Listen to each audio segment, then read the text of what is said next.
How are we doing, everyone? Let me see. It's been a while since I've done this, so be patient with me. I think that should be good. Let me know about the volume in chat, if anything's too loud or whatever's going on. What is up, everyone? I know it's been forever. I have been super busy with school. Finally wrapped up the semester, and now I'm just proctoring exams. So now now I get some time to focus on some more D&D stuff and just do some game design over Christmas break. So, hey, what's going on, Nolex? Hey, Phil. Volume's okay. That's good to hear. Okay, so I guess I should talk about the subject of this live stream. What has been my, whenever I'm not at school, this is kind of what I've been doing. The Runekeeper. So, this is a class I've wanted to make happen for a very long time. Those of you that saw Legends of Frozenfar kind of got a peek as to, like, kind of my idea for what this wants to be. I thought that, in my opinion, the Rune Knight Fighter was like trying to stuff an entire dictionary into something that should fit into your, like, pocket. Like, I mean, I know a pocket dictionary exists. I guess that's a bad example. Like trying to fit the entirety of the Library of Alexandria into your pocket, which I guess we can do with a cell phone now, so I guess that's another bad example. I thought, okay, let me put it to you this way. I thought that the entire idea of rune magic is way too robust to pin down to just a subclass with like 8 different runes. That felt just like nothing to me. So I have wanted to do this as an entire class, because I thought that the mechanic could be easily justified as an entire class. And I got started on this idea, like I said, back whenever Ross, Benjamin, and I were working on Legends of Frozenfar, like last year.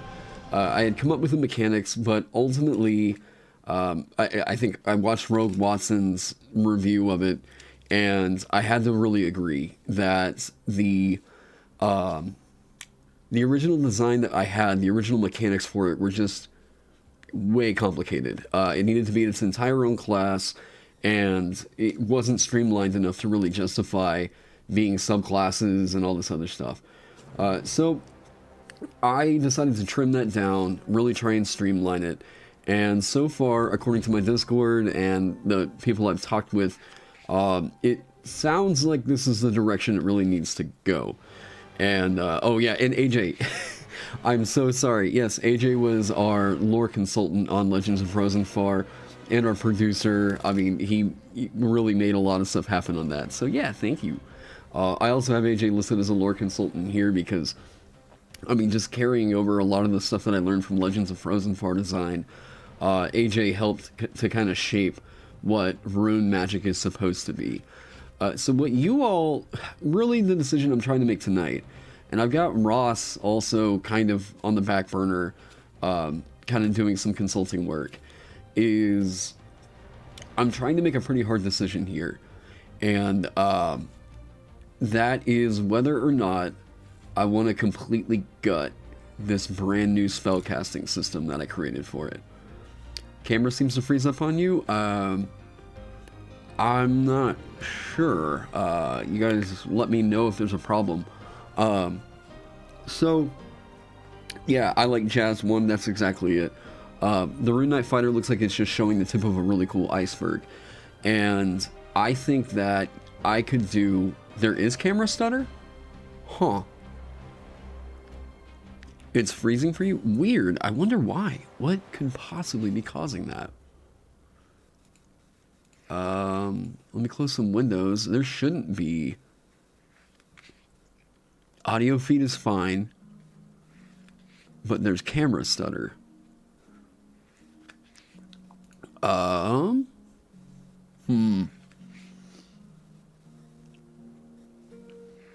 Ooh, that's a really good question, AJ, and I will totally get to that as soon as I figure out maybe what's happening here.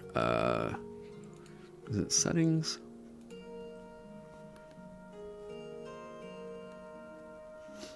You hear me perfectly and the screen works right, so it's okay. It's just my webcam that's stuttering. Like, you guys, whenever I scroll around, you can see everything just fine, right?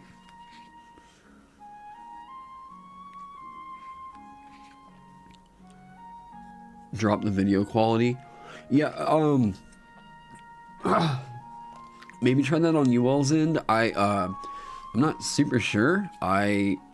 Honestly, if I could do that in, if I could do that over here in OBS, I'd be happy to kind of help that out. Just the webcam to scream in real time without hiccups. That's super bizarre. I wonder what could be causing that, because it looks okay on my screen. Scrolling is stuttering just a bit too. Okay. I know that Streamlabs just updated, so I need to probably check my settings on there. But I think I'm going to try it on this stream. I'm probably going to hate the VOD, but, you know, we'll work with this for now. Okay. I'm really not the big important thing that you all need to be seeing on this one anyways, so... okay, so let me get back to this question. So AJ asked, my first question, what's wrong with the Runecaster from 3rd edition Forgotten Realms campaign setting book? I don't think that there's anything technically wrong with it, per se. I just don't think that it's possible to... I don't think that you can play a 3rd edition Runecaster right now in 5e. Like, I don't think you can just pick that up and plug it into this system. And I think that the system that we have for runes, we would like to see a nice consistent through line, right? We would like to see that runes are... if runes are going to be their own magic system, it would be nice to see them expanded out and something built around that. And the mechanics that we have for 5e, I don't think really feel like what runes are... I don't know, I just think that what we have right now for runes in 5e could open up into its whole other ballgame, and I don't think that the Runecaster in 3rd edition really functions for that. That one seems to be more about spellcasting, correct me if I'm wrong. And I think that this one could be more interesting if we lean into this route of what's up with invocation, can we write a system around this, and how can we make it feel a little bit different? Does the Runekeeper stick to being giant themed? Absolutely not. What you're seeing right here are a list of the runes that I've been going through, trying to translate from other languages, and if you look here, I mean, Eokaric is nuts, because we've really fleshed out what it means to be, like, what it means to speak Draconic. These are the runes from Giant, right here. That's it for right now. I'm working with there's an, let me scroll to it. Yeah, it's an Osterin font, or Ostoria. It's based off of the runes that appear in Storm King's Thunder. So I've been designing different runes around the ones over there. The ones that exist in the Rune Knight, I've been using as a sort of judge for the baseline power of what some runes should be, whether or not they should have restrictions, you know, yada, yada, yada. There's a few things with that magic system, and the way that I've written this to where this should function exactly the same as a Rune Knight should. Except I'm fiddling around with this idea that some need to require attunement. So I'll talk about that once we get there. Writing a new magic system is a task, to say the very least. The list is massive, and it's mostly just kind of throwing stuff at the wall right now to see what sticks. And I'll talk about why they have different tags for the different words, because that's going to play more into the magic system. Why are the giant runes in their German, if I might ask? Are they in German? If they're just a German translation, that's hilarious. These are just the words that they gave us for giant. In my head, giant is always Russian, so I wanted to hear your reason for choosing German. I didn't choose it. If it is German, like I said, that's hilarious. But no, as far as I've been able to tell, Like, I thought that this was Wizards of the Coast coming up with, like, their own words and their own language, like, you know, that conlang thing. So if it's literally just a German translation, then that gives me a lot more room to work with for giant runes. Yeah, new magic systems are insane. I mean, hell, you know, you're one of the guys that I actually kind of want to consult on this one, because all the different runic languages, I think, need to have, they all need to have something that distinguishes them from each other, right? What distinguishes evocation from abjuration, transmutation from evocation, that kind of thing. So all the different runes, or all the different runic languages, rather, I think need to carry a character of what kind of creatures are the ones that are usually inscribing these runes, right? So like with Goblin runes are just going to be pure chaos. Goblin runes are going to be like, I need to look a bit more into their like history and culture, but I think that the thing that's been pretty fun is looking at like this rune right here, Booyog. Number one, I just love the fact that the Goblin word for magic is Booyog. Let me get that. There we go. So this is a rune that can only be inscribed on the Spellcasting Focus. The language requirement that you have to know Goblin in order to learn this rune. The invoking time, we'll get to that here in a second. But what this does is the Spellcasting Focus itself. When a spell of first level or higher is cast from the focus, roll a d4. On roll a 1, the spell is cast, but targets or is centered on the caster. The spell is cast, this is on a 2, but any dice rolls for damage or healing can roll no higher than 1. 3, the spell is cast normally. 4, the spell is cast as if it had been cast using a spell slot 1 level higher than the spell used. I kind of want these to feel like really chaotic grenades. Like, I think that Goblin runes should be a little bit unpredictable. You know, I don't want to just... I have another rune in here for chaos that's just going to allow you to do the wild magic surge table, but I kind of like the fact that this rune is making the Spellcasting Focus, as you'll see here in a second, into a grenade. So what you can do with this, Booyog, whenever you invoke it, which you have to do as an action on your turn, or as a reaction which you can take when a spell is cast using the focus, the focus itself explodes, and each creature within 5 feet of it must succeed on a dexterity saving throw, or take 3d6 force damage, and be pushed 10 feet away from the focus, which is then destroyed. The damage dealt by this increases by 1d6 for every rune you have inscribed from the Goblin runic language, or that translates to magic and common. Okay, so you see how some of these are going to improve, right? As you learn more runes, either from that runic language, or other runes from other languages that translate to magic, this one's going to increase in power. So I like that as an interesting idea for how this magic system is going to scale up with you. You can invoke the rune remotely. That is, yeah. I don't know that they all need to have a range prerequisite. Magic.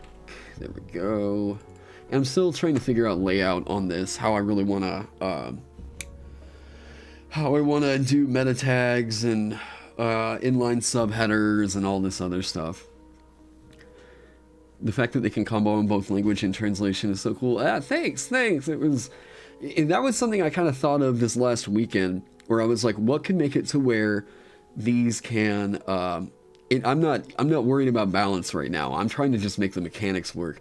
I can't judge balance on something that's incomplete. Range within range of being heard. Yeah, I think that in order for you to invoke the rune should be able to hear you, per se. You can't invoke runes if you're silenced, right? Like, you have to be able to speak its name. And I think that that's something that can probably be used up here in its main. And sorry for any stutter that's going on with the camera or the feed. I don't really know why that's happening, but Streamlabs did update, so for anyone curious. So, while other creatures can benefit from your runes, only you can invoke them. Invoking a rune calls actions specified in its description.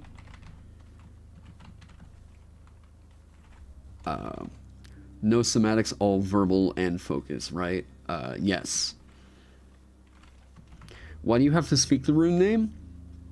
Well, probably for the same reason that you have to recite like an incantation for a lot of spells.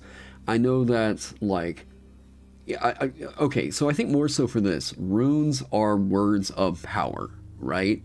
I think the idea of you having to invoke it by speaking the name is pretty right on.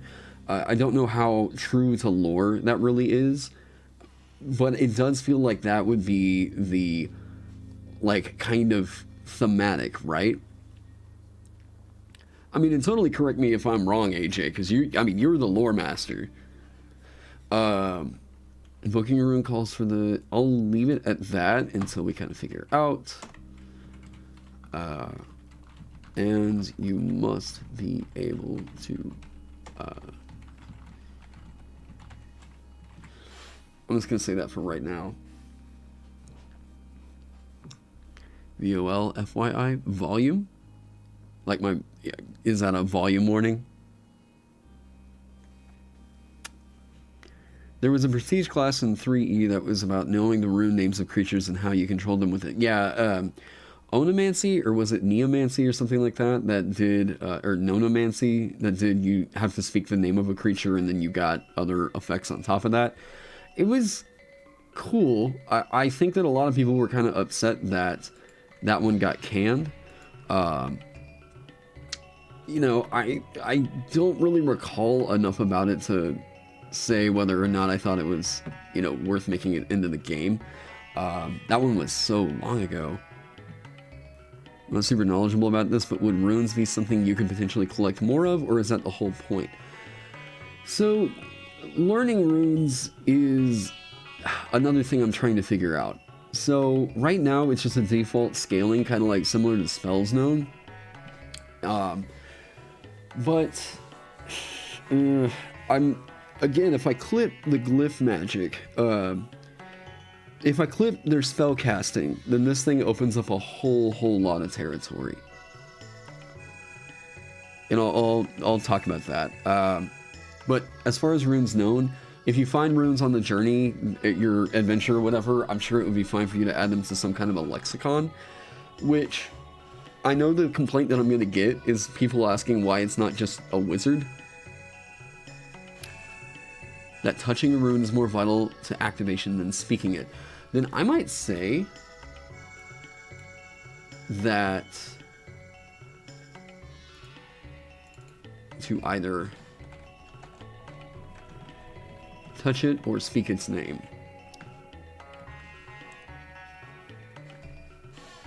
Because I do like that idea. You can do it, you can invoke it quietly just by... that makes sense.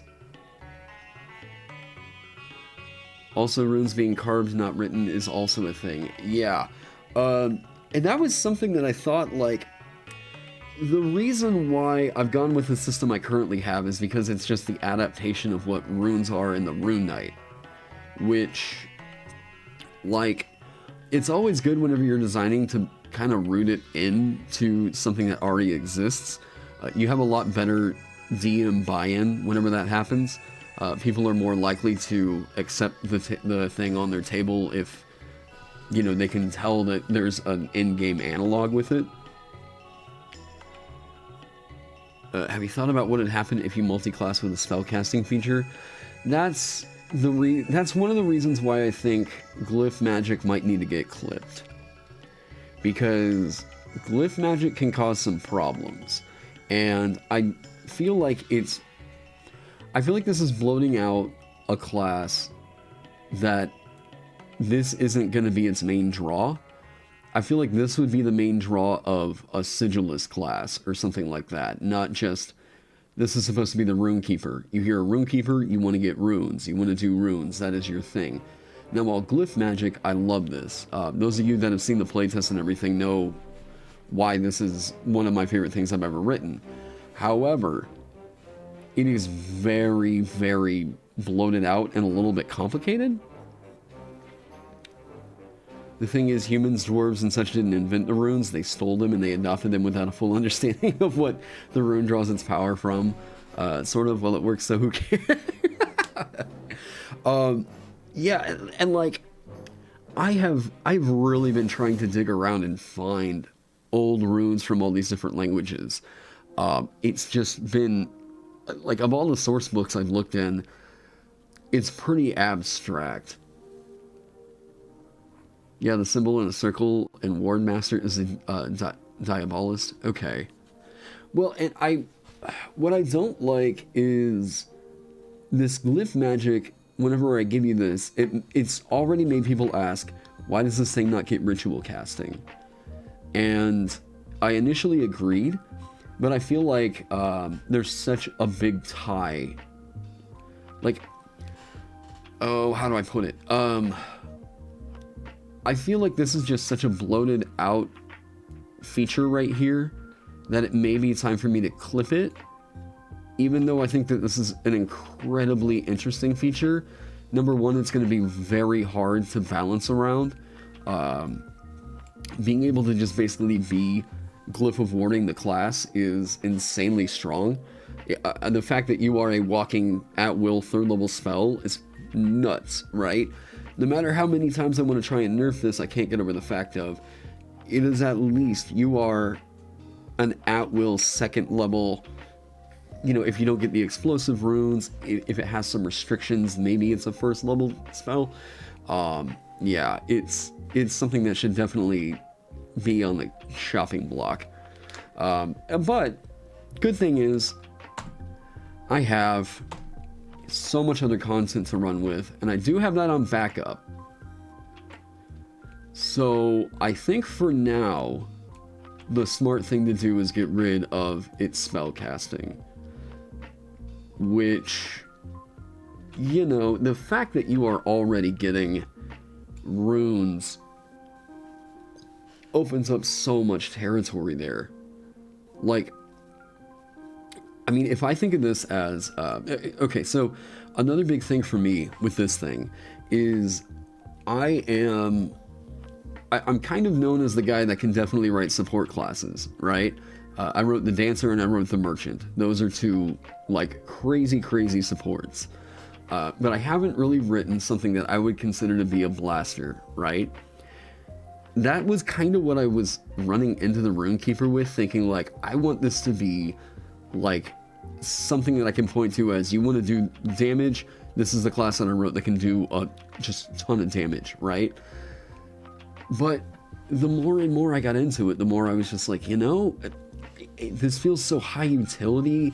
I don't want to pigeonhole myself into designing one specific thing here. So rather than it being my version of a wizard per se, or a sorcerer, I kind of want this to be my cleric. Not that this is going to be a heal bot or anything like that. You know, it's going to be the cleric in terms of all the different dialects are going to evoke a different kind of play style, right? For cleric, if you play like light domain cleric, you can be a pretty awesome blaster with that thing. You play forge domain cleric, you can be a sick tank. I would like for this to be like, if you want to be a tank Runekeeper, go Dwarf, go Dwarvish, or Deathic in here, or go Giant, right? You want to be a blaster, go Barazod, the language of devils, or go Jaunty, which is the language of primordials. You want to heal a whole lot, Supernal is going to be there for you. It does feel Artificer-esque, and I was trying to figure out why this couldn't just be an Artificer. I've seen Rune Carver Artificer, like, homebrew stuff out there. Yeah, exactly, AJ. Runecaster's like a cleric of primordial powers and also a divine artificer. I like to think of them as, you know, paladins are going to get their power, their divine spellcasting, by way of a sacred oath that they take, right? Cleric is going to be, like, in contact with a god, and it's by that... I mean, why is it really wisdom for them? I think it's just kind of like their tie and their knowledge. Wisdom's such an odd one for cleric. I get it. I get why that's there. But it does seem like cleric at sometimes wants to be a charisma class in a way. I don't really know why wisdom is kind of our default, like, if you're a priest, it's like wisdom is almost like an analog for experience or something. But the Runekeeper is going to be a philosopher. So a lot of you all that are really, really craving another intelligence caster and are sick of me writing charisma classes, here you go. I'm going to do what I can to make this an intelligence based class, because in previous editions, the Runecaster was an intelligence based class. And it's part of the reason why they made it an intelligence class or subclass in the Unearthed Arcana. Intelligence or wisdom, please, no more charisma. Yeah, there was a Rune Scribe class, well, prestige class. And I did and I didn't lift a bit of that. And actually, I need it. Oh, that hurts. Oh, I gotta get rid of Pulse of Ages because the glyphs are gone. Oh, that is such a cool cinematic, but there was no way for me to keep that thing balanced. Okay, man, this hurts. Cinematically, this is such a cool feature. I wrote this because I was like, I want you to be this destructive demo man. But, good lord, Pulse of Ages, just, I couldn't justify it. Especially with the glyph casting, this was such an experimental thing that, like, it was going to need a whole lot of other requirements going into it, and yeah. If only a multi-class. Oh yeah, no more Cha. Or your ritual casting is carve strings out of runes and a hot sword from the forge. And I like that. I like that. You know, I think that this needs a... You need to be able to inscribe runes on a long rest. And they're going to get the ability to re-invoke them on a short rest later on. If I remember that right. They should. I need to remember that. Okay, I need to remember short rest refresh in here somewhere.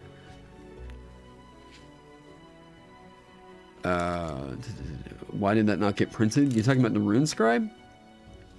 Or wait, what are you talking about? Rune Scribe didn't get printed because people have a bad taste in their mouth left over from prestige classes. And, you know, prestige classes, I've asked people like why they thought that they were so busted in previous editions, and I have yet to get a solid answer on them. I think that they just became a really, really popular option, and a lot of DMs were seeing them used so often, and maybe a prestige class or two got a little bit insane. But, you know, I think Benjamin showed with Keep of the Cobalt Queen how prestige classes can be kept in check. And I think that tying it into an adventure is a really cool idea as well. What makes you specifically want to craft a Rune Carver class over a more universal glyph or word magic class? I like the idea of runes a bit more. I think that there's a fantasy precedent in there for it. And I can always take that glyph magic class idea, the glyph magic spellcasting, and turn it into its own class, you know.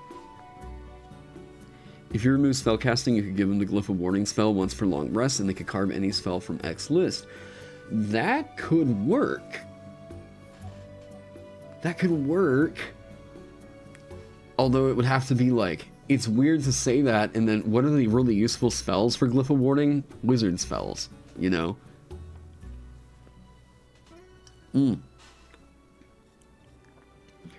The runes are not drawing power from the weave, correct. I wrote, so the flavor text forum, I'll read this off, and I need to kind of clean this up too, especially now that I decided to take out their spellcasting. Runekeepers. They're ponderers of ancient and unchanging truths. Runekeepers gain their powers through the contemplation and vending of the laws of reality. For runes are not some mere alphabet, but sacred and infallible diagrams of the plans of creation. As the name suggests, Runekeepers are the preservers and torchbearers of this knowledge. Not only do they not keep this wisdom alive, not only do they keep this wisdom alive, but it is their burden to also protect others from its potential dangers. If the runes call upon you, the following sections detail everything you need to know to play a Runekeeper. Universal truths. Whereas a paladin's spells are granted through a sacred oath, and a cleric's devotion to their deity grants them an understanding of divine magic, the Runekeeper's contemplation and study of runes gives them their access to divine magic. And I need to kind of mess with that. I'll just... as wards of runic truth, it's not uncommon for some communities to take in Runekeepers as priests. Homes might bear a signature rune of such a priest on their doors. Jewelers make pendants of the rune as protective charms, and particularly devout may wear them on their robes or as tattoos. The pen is mightier. Magic has always been intrinsically tied into the spoken and written word. Verbal incantations are required to cast most spells. Spell scrolls and spellbooks are themselves capable of carrying the power of the spells they describe. Even speaking the name of certain devils can be enough to banish them back to the hells. This is more than just folklore and superstition. Words have power, and Runekeepers may be thought of as the ancestral onomancers in worlds where the magic of names plays such a key role. And I wrote in a little blurb here. Big thank you to Ukulele Barb for kind of helping me out with figuring out some of the Eberron lore for runes.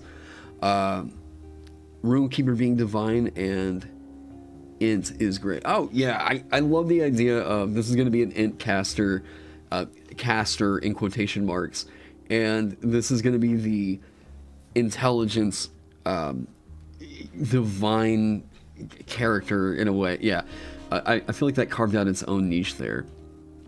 But I love the idea of them being the philosophers, right? Clerics could be priestly warriors. Paladins are more likely the, kind of crusader, my god is sending me to war, whatever. But the idea of a character being into philosophy, and that philosophy is what gives them their power. I just feel like the Runekeeper is just screaming to be that.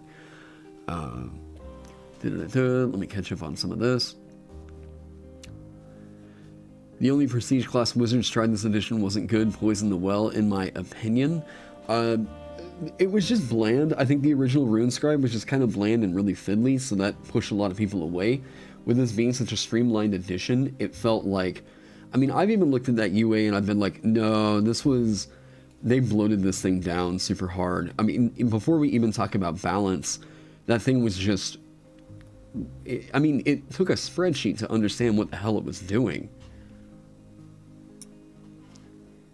I could understand some DMs kind of having a, bad feeling about it, especially if they're seeing that class where they've had a player that takes 20 minutes to take their turn because they're shuffling through a bunch of paperwork. But yeah, I don't think that the mechanic itself is intrinsically terrible just because we've had some flops with it. Kibbles Tasty's occultist can be thought of as an arcane whiz class. Oh, cool. Yeah, I really need to get that. I need to back his Kickstarter is what I need to do already. Yeah, Runescribe feels like they should be an arcane programmer. I talked with Heavy about this a little bit. Heavy Arms over in my Discord, where I was like, the Runekeeper to me feels like, that guy in like action movies who is like in the van on the computer telling everybody like, okay, I'm gonna shut down the cameras and do whatever. Like, that to me feels like what the Runekeeper should kind of be, Hey, what's going on, Spencer? Hey, Terrence, sorry if you already answered this question. Was already answered. Was listening while driving, so I'm not sure if you did. But it's gonna come up. It's the USB port, yeah. A conduit, a power socket, a magnet. I want to roll with that idea. Like, maybe that could be one of the cool identities for one of the runic dialects. And I need to talk about that once I get there. Okay, so Spencer asked, what determines which language becomes a rune? Goblin use the Deathic script like dwarves. So why do they get their own rune list, but races like Kobold/Yuan-Ti who have their own languages fall under the Skaher rune list? So, Yuan-Ti, okay, so what I have been trying to figure out is how to justify someone getting, or a race or whatever getting its own spell list, or rune. Wow, my brain today. Where did that text go? What? There's supposed to be text right here. What happened to that? Oh, it just jumped up a bunch of pages. Why is this all the way over here? Where does this connect? Is that just a... Hang on, sorry, let me fix some layout stuff happening right here. Okay, this should be... Ugh, what is happening? Okay, there's nothing on this page. Layout is... I work in InDesign because, I mean, part of me just... I feel like I work more efficiently if I'm doing the layout at the same time. And I've heard some people that said, you know, just do everything in Google Docs and transfer it later. That might work for some people. It's just not really my style. I like making things look pretty because I feel more enthusiastic about working on them whenever they look pretty. Text wrap. Boom. Plus, I think while I'm working on it, it can teach some of you guys about working in InDesign. If you want to get into learning this program. Because InDesign is extremely powerful and more customizable. And like you'll see here in a second, there's some of the things that I can do in InDesign that I cannot do on a site like GM Binder. Why is that? Why is that a thing?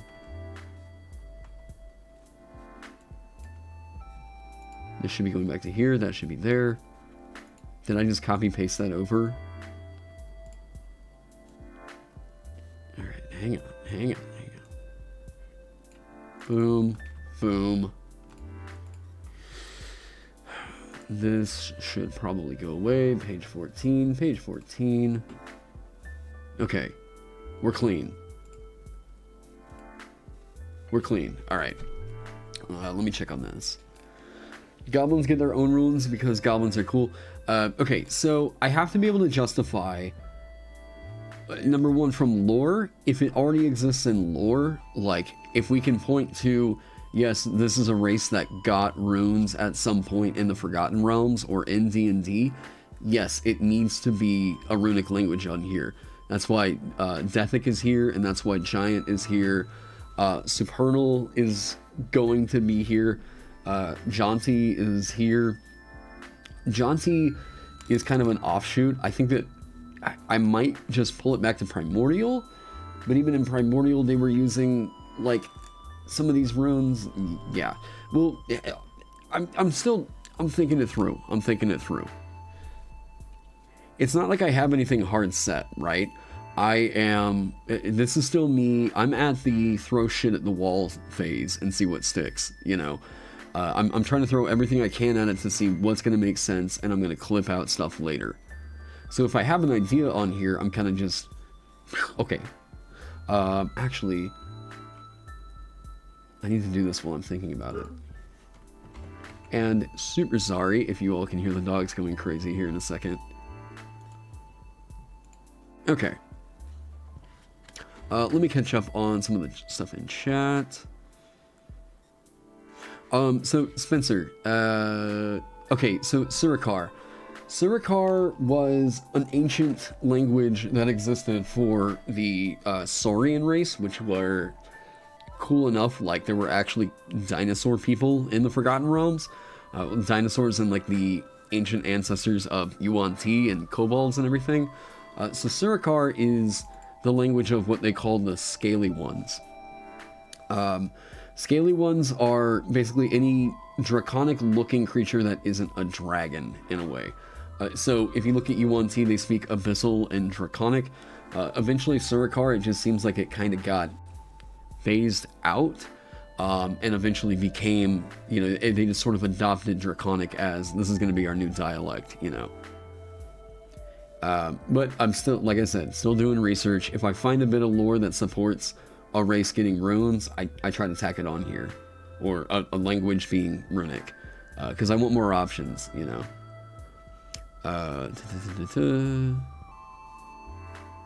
Surikar rune list, that's the coolest thing to meet with. Say what? New use of sending stones. Yeah, what I like is the idea that this is going to be the artificer can replicate magic items. Your runes could be the means in which these things even have magic properties in the same place, or in the first place. Wow. College of the Martimer subclass for bards. Basically, it's a folk musician with water-based ability. Oh, Maritimer. I was like, what is a Martimer? Yeah, sea shanty bard. Remember how the ancient creator races all worked on the collection of magic lore they gathered from the first sapient life forms in Toril, and those scrolls became the Nether Scrolls. And that's why I need to find more of your videos on this. It has been incredibly hard to find good, solid resources on runes in D&D. What I mean is like thorough, right? Like really well documented and researched rune, not just mechanics, but lore for the Forgotten Realms and, whatever. If in the Forgotten Realms, at the end it winds up just being, Dethic and maybe Eocharic, maybe Giants, then like, that's kind of hard to justify making a whole thing around. But it's also why I'm including like Futhark in here, because I want to show how other runes could, I want it to be a little setting agnostic. If somebody wants to play like a classic kind of diviner feeling Runekeeper from like Norse mythology, you could really easily plop that in. Apothic. This is one that I had an idea of what rune magic could be, and I was like, what if it's not just a language that you learn that can be the way that people speak runes? What if it's an act of art, like alchemy, where they actually think that runes are chemicals, right? So Apothic is, rather than having to learn a runic language, you just have to learn, or you have to know how to use alchemist supplies. What was the new law on using spell names? I was told to use Hideous Laughter rather than Tasha's Hideous Laughter. Is that mandatory? You should use Hideous Laughter if you're publishing under the OGL, not the community content agreement from the Dungeon Masters Guild. If you publish on the Dungeon Masters Guild, you can use Tasha's Hideous Laughter rather than Hideous Laughter. Or the fan content policy. Tasha's not that old and she has some spells for herself, so all the wizard name spells. Yeah, the wizard name spells are the ones that you have to watch out for in particular. There's quite a few quite a few spells that are on the Paladin spell list as well that you can't use unless you publish under the CCA, so double check that.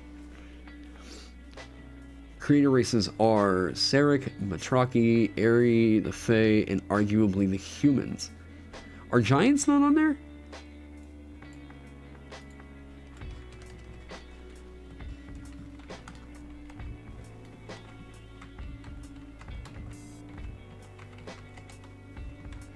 I need to solidify Fae runes.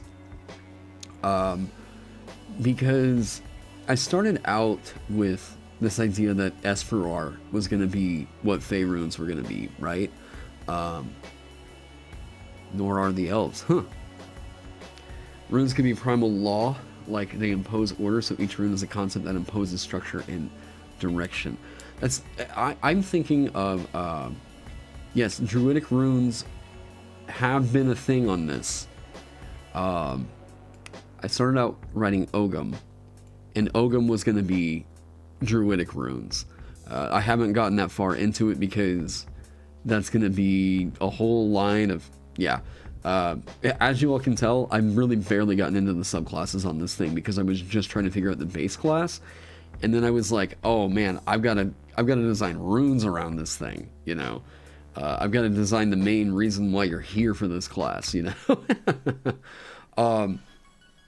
So let me talk for a second here about the system and what the runes are going to be.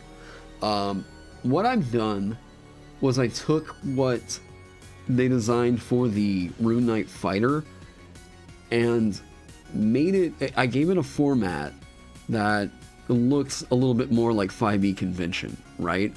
So it's not just like one paragraph and that's what it does. I needed to make sure that some of the information is parsed out. So this is the reason why we have these things called meta tags, or rather metadata. Whenever you see this kind of thing, where it's bold and then it has, you know, prerequisites, and then it lists off whatever the prerequisites are, this is all the metadata. So it has the description. I don't know who that is. It has the description, and these all start off with a pretty basic power. Ild, again, this is pulled from the Rune Knight. This rune's magic channels the masterful craftsmanship of great smiths. While the creature wearing or carrying the object inscribed with this rune is attuned to it, their proficiency bonus is doubled for any ability check they make that uses their proficiency with a tool. When invoked, you summon fiery shackles. The target takes an extra 2d6 fire damage. That all looks real familiar, right? Rune Knight Fighter. Now, the thing is, this is now requiring attunement.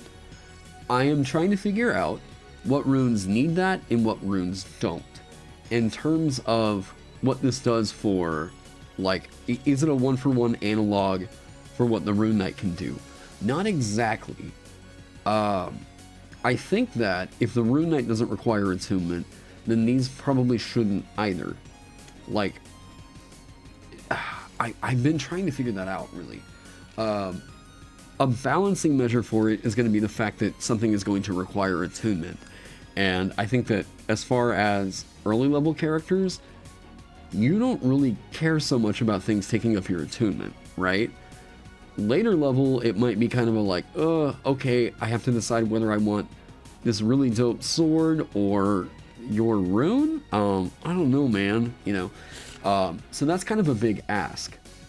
What I think you could do is at later levels, now that especially now because I cleared up the spellcasting stuff, I think I could make it to where your runes cannot count against other creatures' attunement slots, or if they're inscribed on a magic item, they can attune to both at the same time and it still only counts as one item.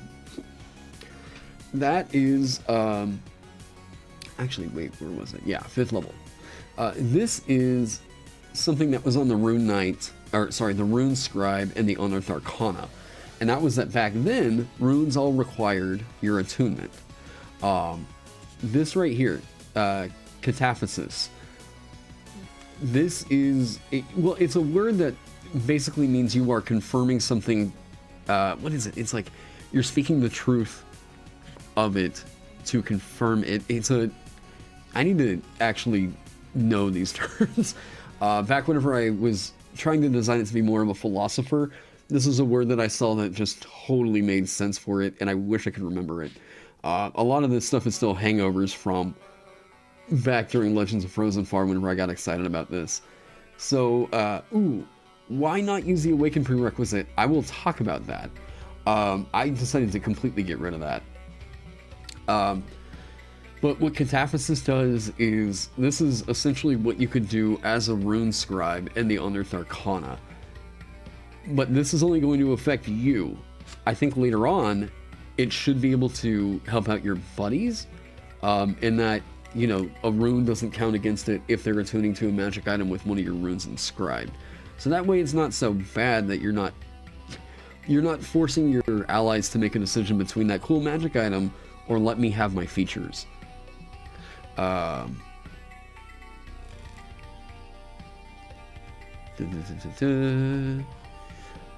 was a question I saw that I wanted to kind of get to. The Imascari learned Batrachi portal magic. Ooh. So Batrachi were portal?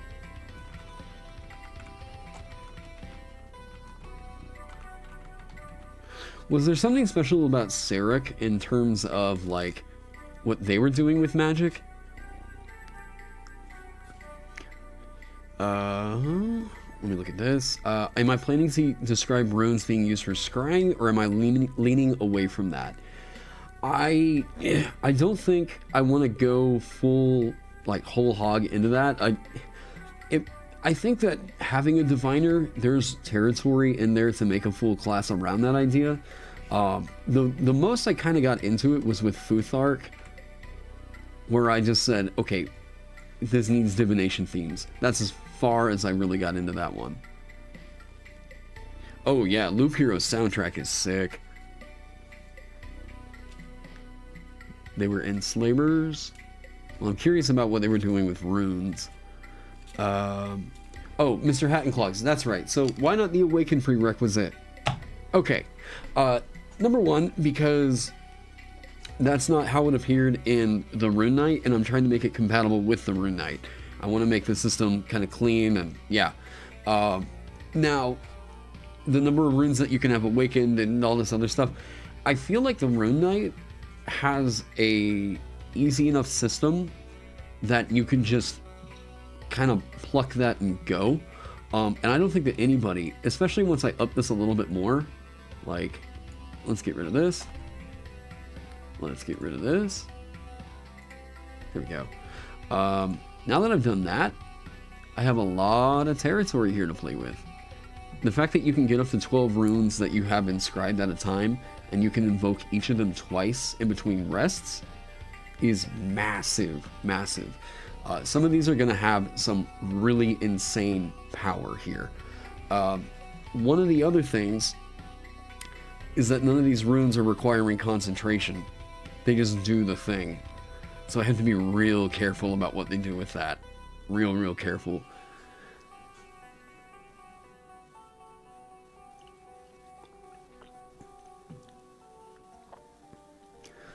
You'd make the argument to that Rune Knight didn't have to worry about attunement because they only got it. With this, allies can get them, which is significantly stronger, hence the attunement. That's the thing. Rune Knight, from what I remember, you could give those runes to your buddies. From what I remember, I could totally be wrong on that. Let me double check it.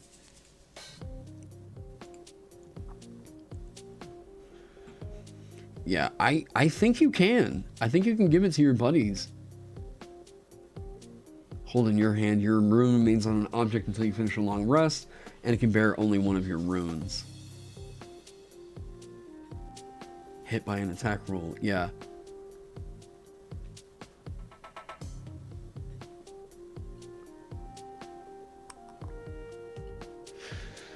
Yeah, it would be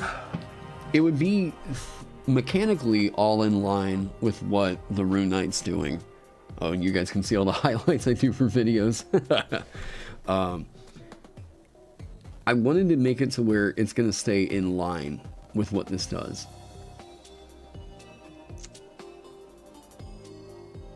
They say frost. It should probably say frost as a word then. Ice just...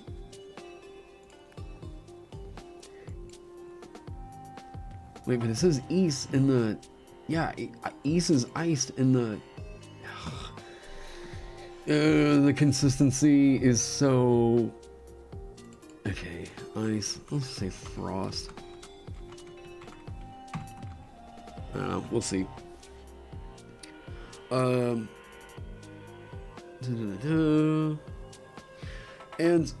the other thing with Rune Knight is it's also on the fighter chassis.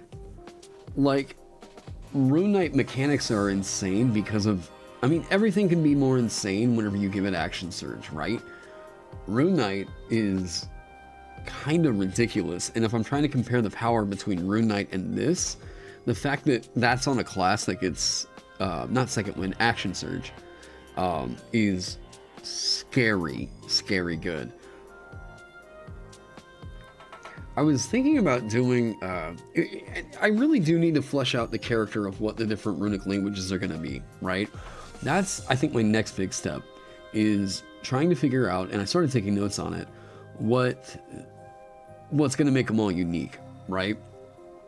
Like I was saying, you know, if you look at Magic the Gathering, all the different colors have different philosophies or ideologies that are attached to them. You know, fire is all about quick emotion, destruction. Black is about sacrifice, death. I think not greed, but I think maybe selfishness is a thing. Whereas contrasting that, white is about protection, selflessness, you know, caring for others, etc., etc.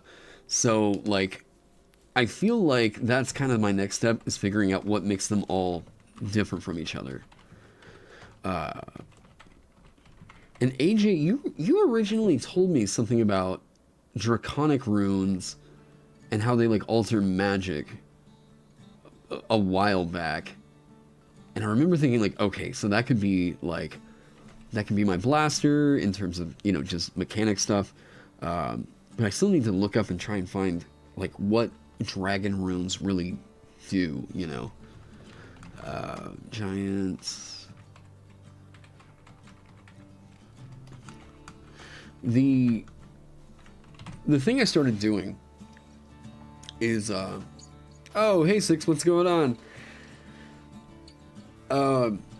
The thing I want to do is self-value, self-reliance. Ah, gotcha.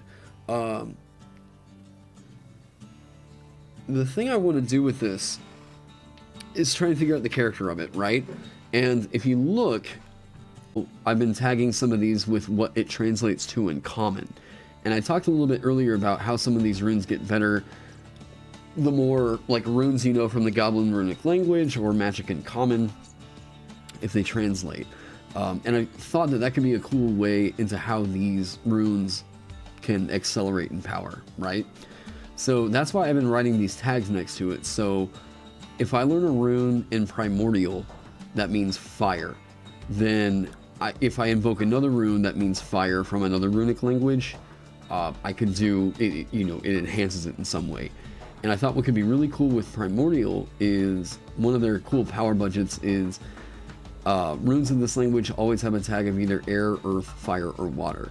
So even if the rune just means, like, pain, that can mean pain, fire, or pain, air, pain, earth, whatever.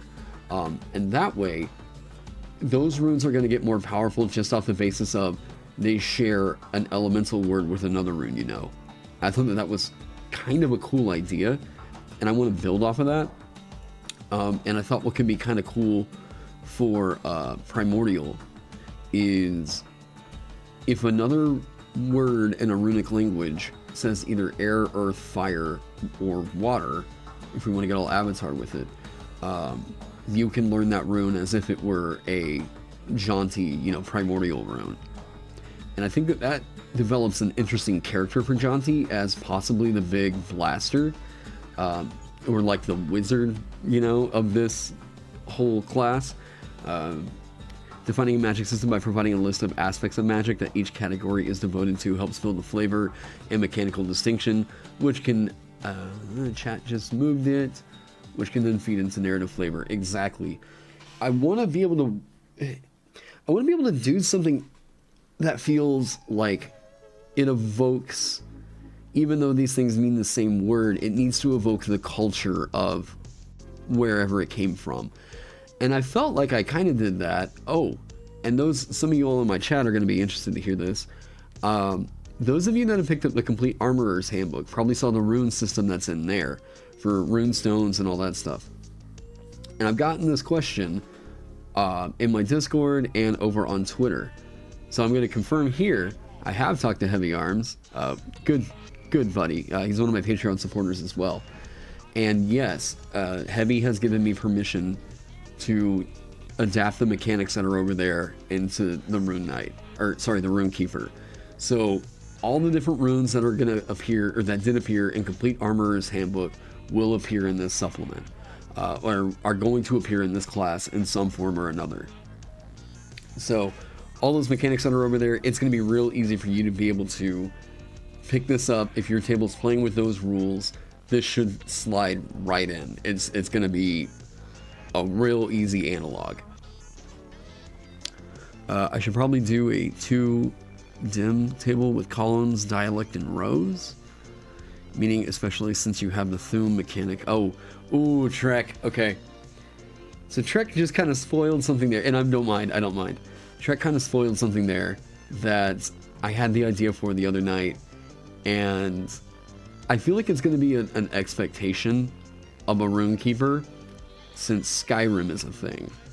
And that is the kind of Thuum shout mechanic of being able to say 3 words, and you know, your rune should get stronger as you level up, right? You learn additional words and etc, etc. And I was like, okay, I need to be able to let you shout with this class. So that's what Rune Chant is going to be. Rune Chant is a thing from previous editions that didn't do exactly this, but those of you that have played Skyrim, you're gonna know exactly why this does what this does. When you use your action to invoke a rune, you can invoke 2 runes, if they're from the same runic language or translate to the same phrase in common. Once you use this feature, you can't do so again until you finish a short or long rest, and this is going to be their capstone. When you reach 20th level in this class, you can invoke 3 runes in this way. Fus Roda, there you go. I love that. I love that. Whenever I came up with that, I was like, yep, there's my capstone. That is destined to be it, you know. I have the power right there. Everyone that sees it is going to know exactly what that means. Hey, I just want to shout booyah, booyah, booyah. That's a good cross-connection growth spiral. Hey, thanks. I like the idea, right, of these... I wanted to write a feature that was called cross-cultural dialects to root it even further into like philosophy, right? I know of it because it's a policy in Civ 6, and I was thinking about how can I make that a thing over here. Oh god, it's so sad to see Pulse of Ages go, but it kind of needs to. And honestly, Heavy might be pretty proud of me if I can keep this down, if I can keep a full brand new spellcaster down to 1 page. Yeah. That'll be the challenge. How can I keep this thing condensed down to 1 page? We'll see.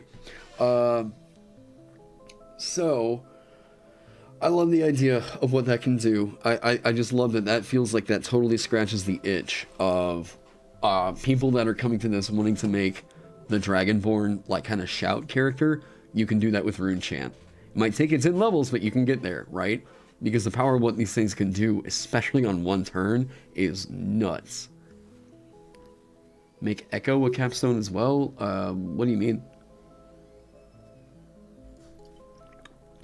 Richard B. asks, just joined. What's the main flavor of this class? You are a divine philosopher, in a way. You are a contemplator of runes, which are, according to a lot of fantasy lore, just like... these are diagrams of the laws of the universe. So literally like laws of reality. So it made sense for this to be a philosopher, and I wanted to be a divine caster, caster in quotation marks, and I want it to be an intelligence-based class. So this is going to be my entry for the new intelligence caster category. I've had a lot of people complain about, like, well, I say a lot of people. I've had a few people complain that I only make charisma supports. So this is me making a intelligence utility, what the hell ever. True Speak from Pathfinder. I'm not familiar with it. True Speak.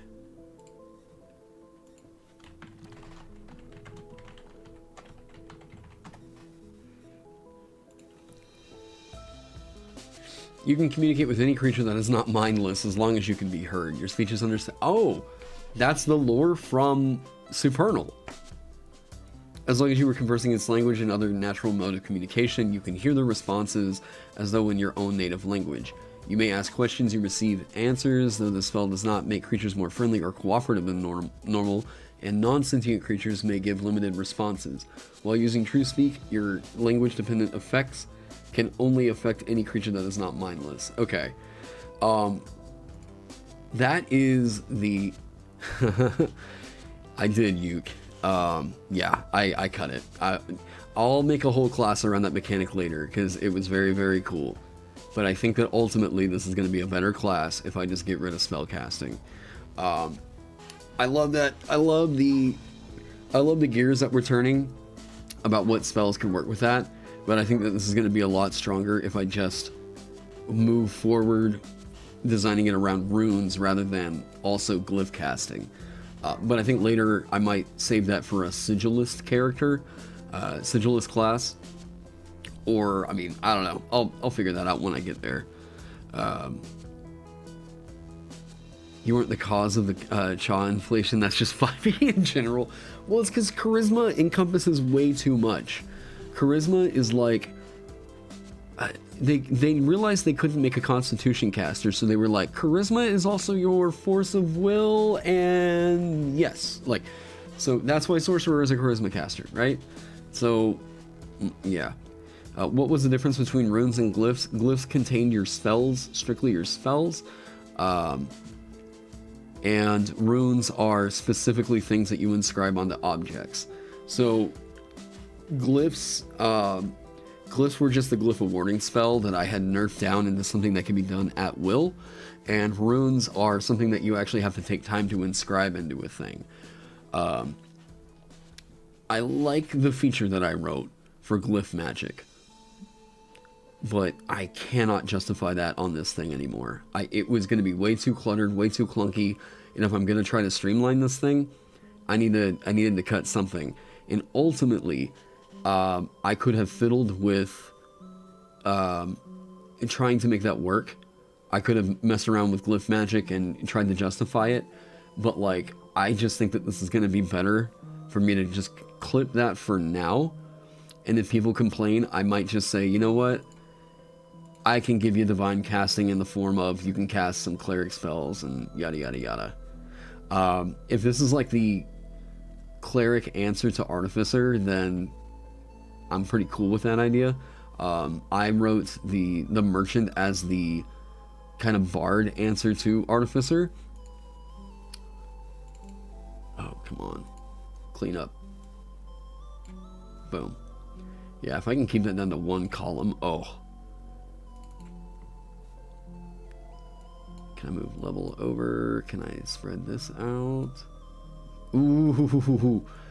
That's telling me right there that this is the right move.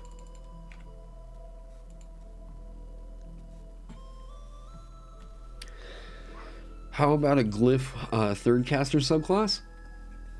That's possible.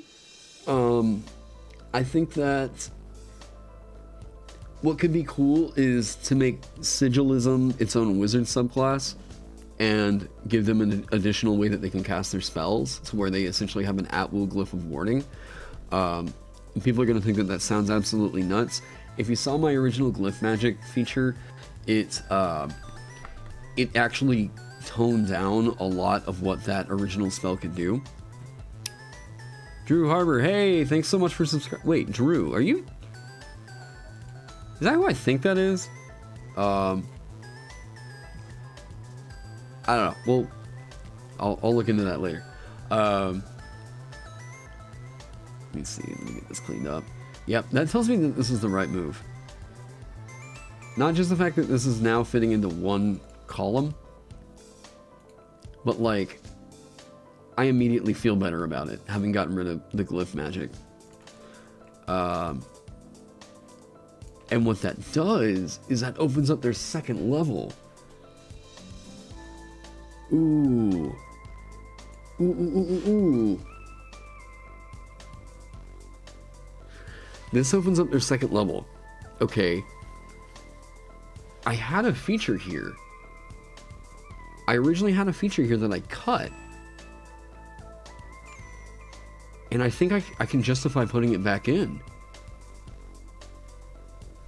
Maybe. If I was thinking about them being kind of the demo man, I needed a way for them to be able to kind of just detect magic. And I had written that in.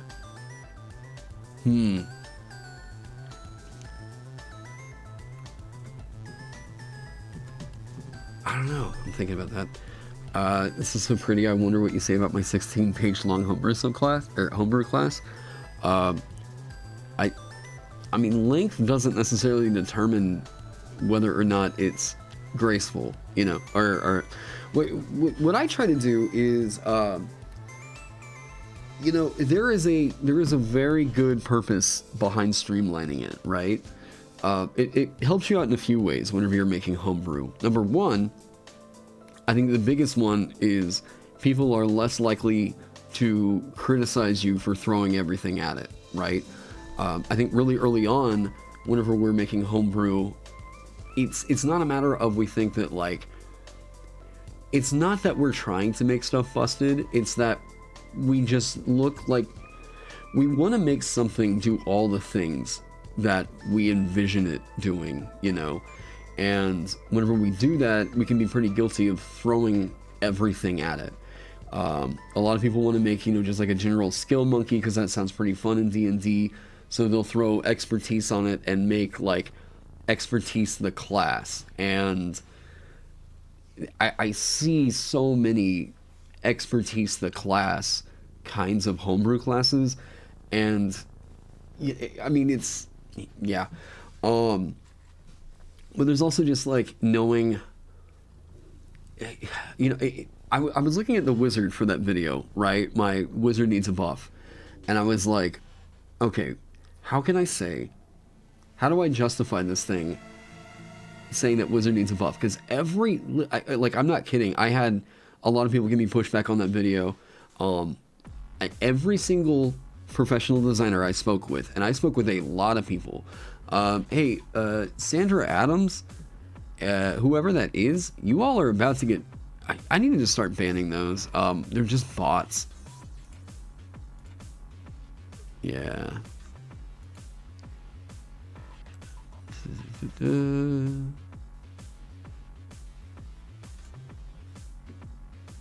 Cool. Okay, the user's messages will be hidden. Let me get rid of that. Get out of here. Alright.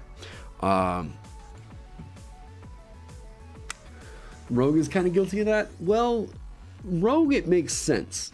That's the thing. I don't mind a class getting expertise if it makes sense. More often than not, what I see is people using expertise as a way to bloat out, as a way to eat up some power budget because they don't really know what to do instead, right?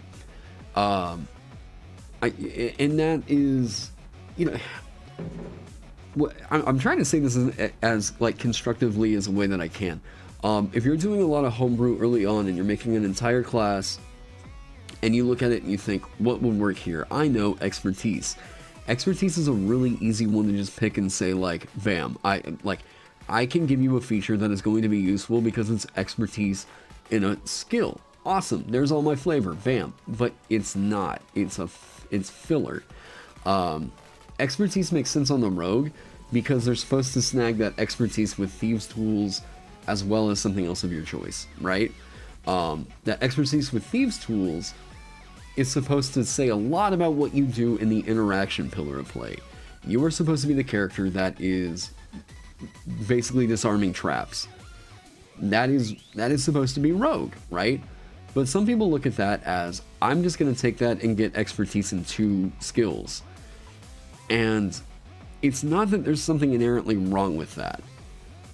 But if that's all that you have to offer, you know, I don't think that just saying, I'm good at doing this thing because, yes, there we go.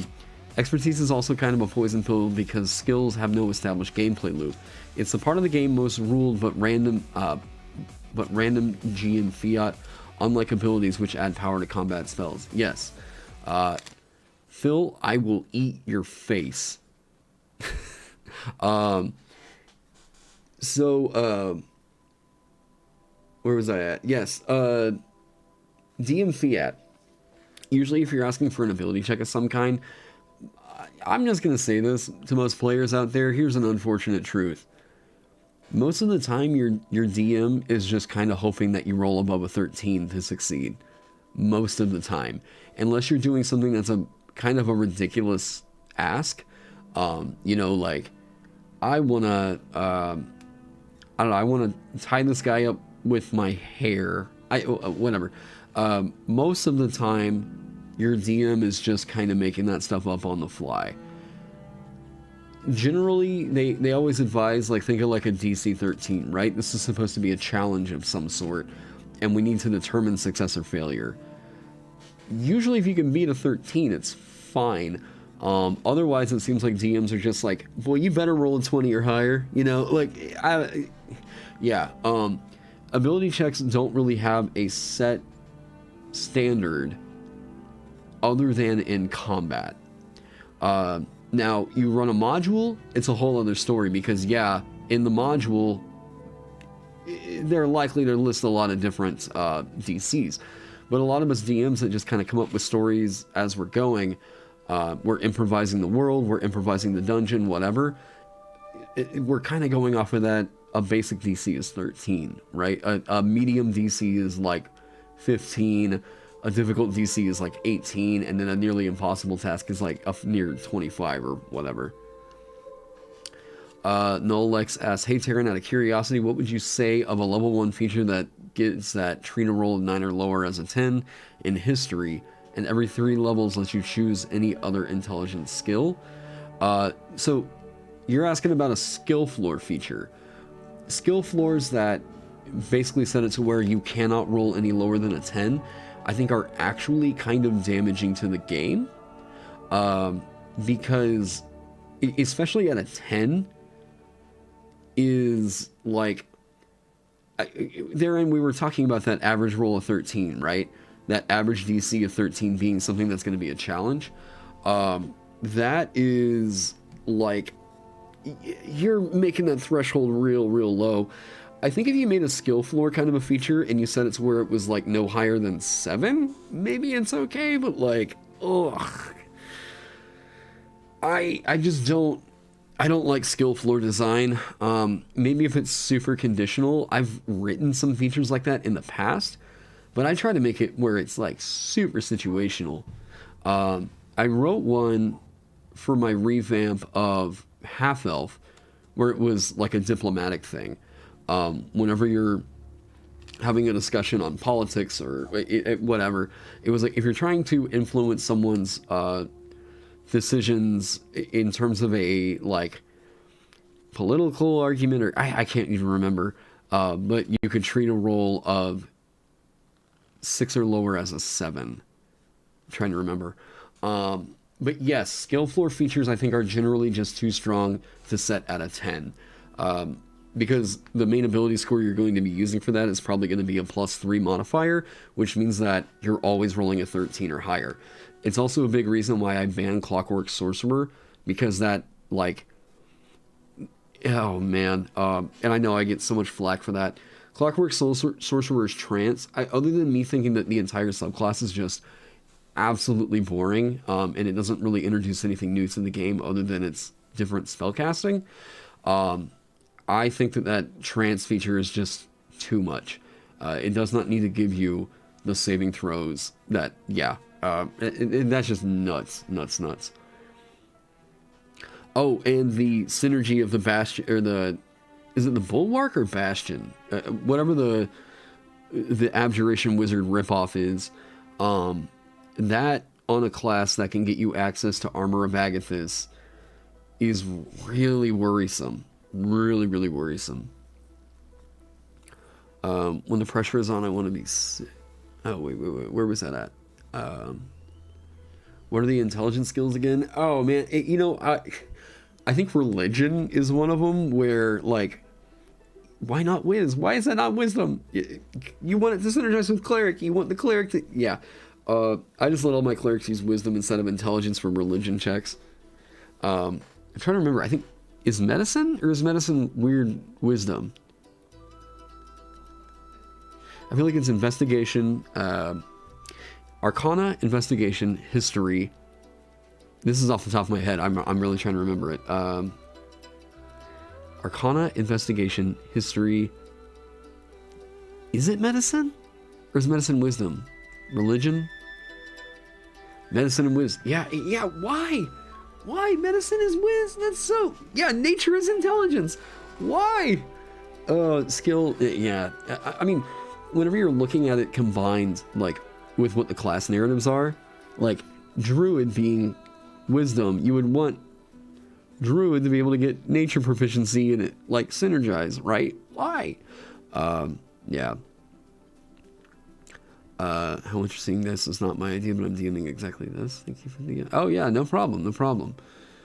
When the pressure is on and you want to be safe, you can cash in and advance the ability instead of always having it on.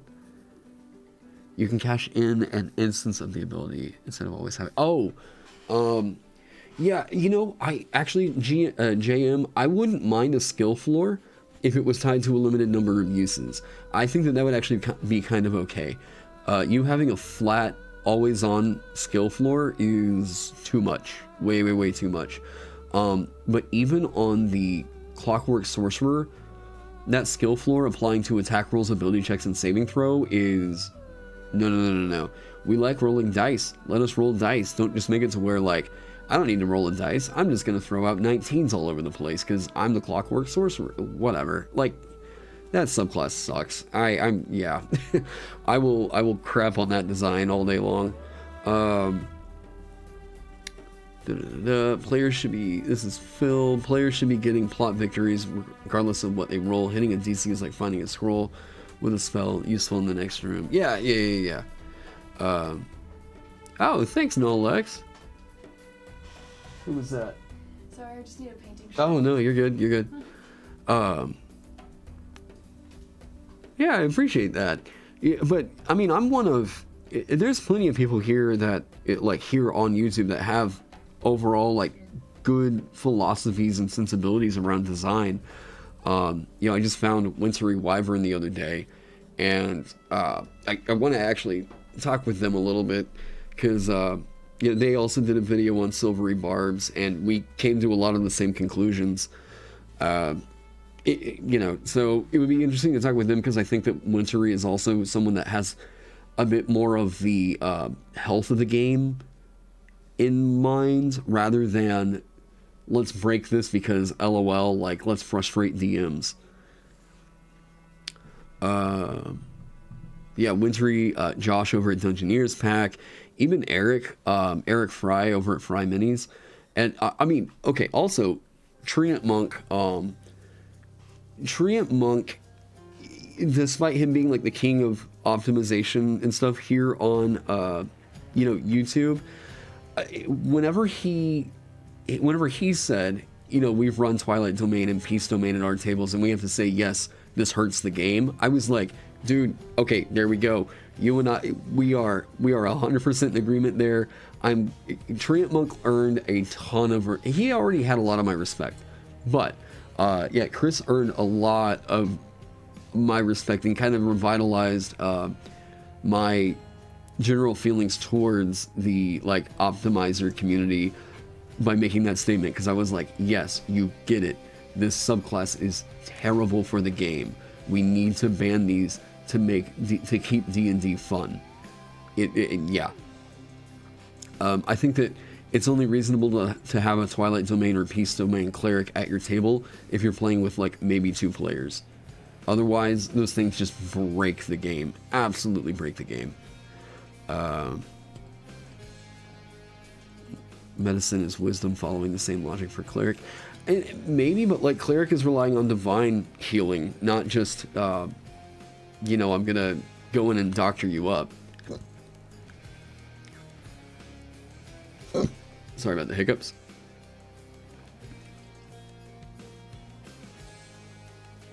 Just a little idea, what if being in Transom Order makes it so that any ability check, attack roll, or saving throw that is made against you always has a 50% chance to work? I mean, that's tacking on an element of, like, an extra bit. They could have really easily redesigned that to be something so cool. I even did my own interpretation of what I thought it could be, where I wanted a, I think you guys can actually see it over on my Patreon. It should be for free. I did a hybrid of Quandrix from the... It's a hybrid of the Quandrix mage in Strixhaven, or the UA, and Clockwork Soul, to make kind of like you are essentially just a being of pure math, and I thought that was really funny. So I combined the two to make something that felt like you are a quantum tunneling kind of a character. And I felt like that was a lot more interesting, in that you're making it a lot easier to get your allies positioned around the battlefield, which was what initially drew me to that Quandrix wizard in the UA. I thought that that was the coolest wizard in the entire thing. Certainly what I felt like was the most reasonable of all the different mages that were in that thing.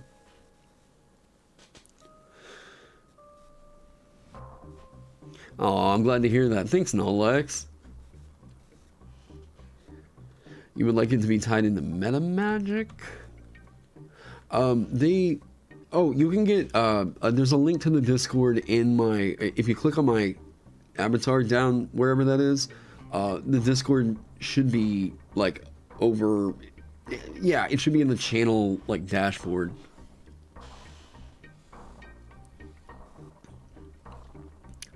Every time I try something new. WotC is incentivized for making good content. If good means novel or experimental, people hate pushing the envelope. You know, there was some stuff in Tasha's that I will say I could applaud wizards for. But the sad thing was, it was like 5% of the content. Let me say this. In Tasha's Cauldron of Everything, I think that of what was in that book, the DM facing stuff was great. I have no problem with any of the DM facing stuff that was in there. All the player facing stuff was a problem. In that I think that maybe only about 5% of that really hit the mark. I think that the Genie Warlock is great. Awesome. I love that. The idea of this is the, I'm gonna make my little lamp sanctuary kind of a warlock. Oh, that was super cool. I'm going to be the one that plays with short rest mechanics, and yeah, I like the idea of all that. The problem is that I don't think that any of the warlocks that were in there kind of evoke the play style that you're thinking of for that warlock. The Fathomless Warlock being, I'm just going to be the best Hex Warlock in the game, rather than I could be a cool control kind of lockdown warlock. That did not do it for me. I think if we're thinking Fathomless, the first thing that we're going to think of is Whirlpools and Tentacles, which tells me it wants to be a controller. Instead, it just gets to attack as a bonus action on its turn, which therein makes Hex insanely good. And, yeah, it didn't feel like it really hit the mark. If that Tentacle just got to restrain something, or, you know, grapple it, whatever, I would have been... All right, cool. We can go forward with that. Berserker still needs to be fixed. I've got a fix for it that you can go check out over on my Patreon. Again, for free. Silver clockwork bars. You need to have a certain curated pool of testers to make good content. Otherwise, it will always trend towards more of the same. And I do agree. From what I understand, or at least from what I've heard, none of the stuff that's in Strixhaven got play tested. So that's why Silvery Barbs got through. Yeah.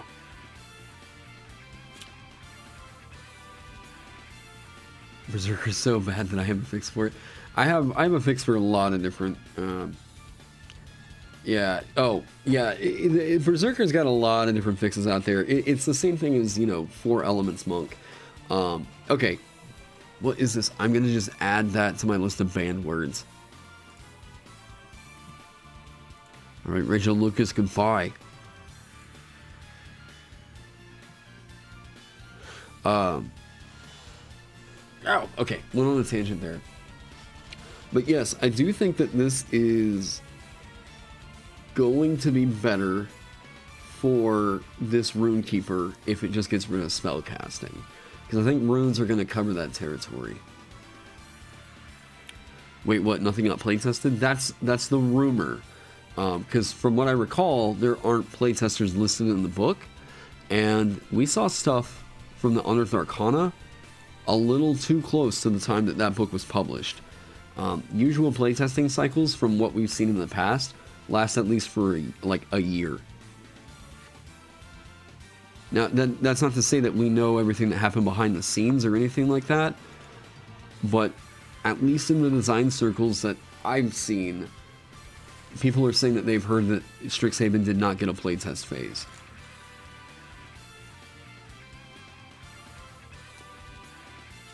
Four Elements is your first ever homebrew. It's a rumor, yeah.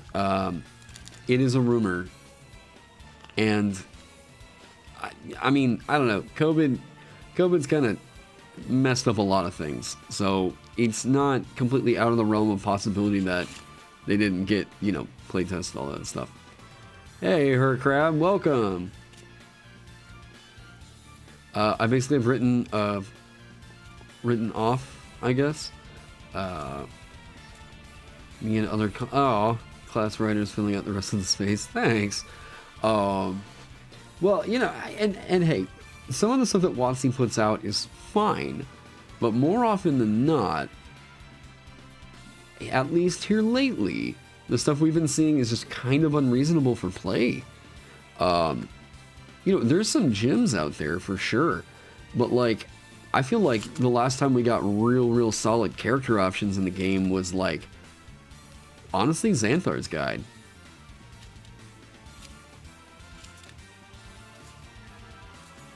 Oh, you more so just because it doesn't synergize with Druid builds.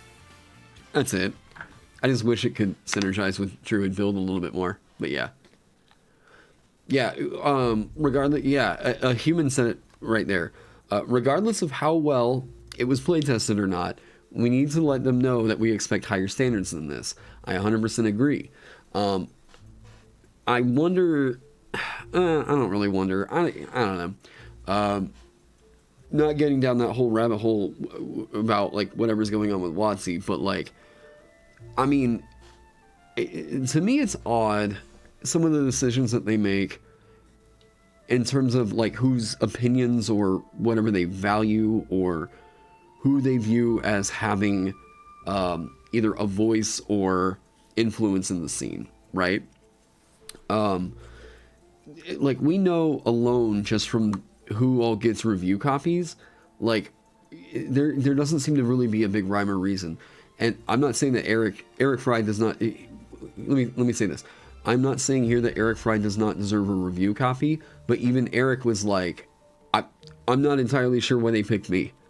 You know, Eric has an awesome channel. Eric's production quality is absolutely incredible. But there's also guys like Davey Chaffee, okay? Eric had, I think at the time that he got on the review copy list, he had like 500 subscribers or something like that. Or I think he might have just gotten over 1,000. But someone like Davey Chaffee, who has 140 plus, 140,000 subscribers, still has not been able to get on the review coffee list from Wizards of the Coast. And this is a consistent thing with many YouTubers out there. Is it Taking 20? Not Cody. Cody is XP to level 3. I think it's Taking 20 even called it out in one of his videos where he said, I haven't been able to get a hold of anybody at Wizards of the Coast about a review copy. Like, they have not gotten back to me. And it gets to be expensive. You know, it's not just that we want free stuff. It's that we make money and kind of try to do like a side gig doing this material. We bring people to their products, and we can't even get a free $60 book once every 3 months, 4 months, or something like that. Yeah. As someone who has playtested, they don't really take our input. I'm curious what people consider playtest to be. Mostly, whenever I send something out for playtest, I'm curious about one thing, and that's how easy was it and how fun was it to play. Like, okay, two things, right? How easy was it to play and how fun was it to play? If it's not fun, then you gotta gut it. You gotta gut it.